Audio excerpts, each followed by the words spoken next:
17 में से 16 में मैं सेलेक्ट हुआ था जी।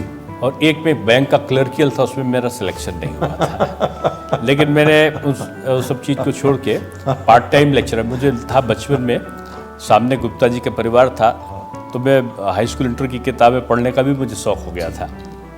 तो दूसरे तीसरे चौथे में रहा होगा, तो मुझे गोदी लेके गुरुजी कहा करते। तो मैं पूछता था, अम्मा ये गुरु क्या है? तो बोले बेटा सबसे बड़ा होता है, इसका राजा भी और रंक भी, राज्यपाल का बेटा भी और चपरासी का बेटा भी उसको सम्मान देता है, इसलिए गुरु से बड़ा कोई पद नहीं। मैंने कहा मैं गुरु बनूंगा, और सारी चीज़ छोड़ के मैं पार्ट टाइम लेक्चरर बना तो 1100 मिलता था। मेरे पिताजी बहुत गुस्सा हुए जब पता चला कि इनका लड़का 1100 रुपये में पार्ट टाइम लेक्चरर बना है।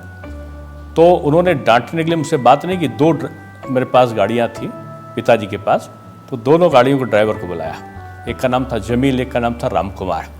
बोले जमील तुमको कितना देता हूँ? उसने कहा पंडित जी आप 2000 देते। बोले तुम पढ़े हो? बोले पंडित जी बिल्कुल नहीं पढ़ा हो।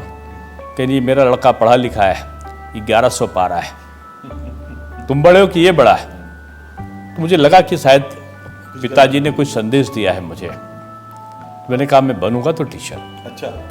और मैं उस दिन से मैंने कार पे बैठना बंद कर दिया। अच्छा। और मैं साइकिल से जाता था।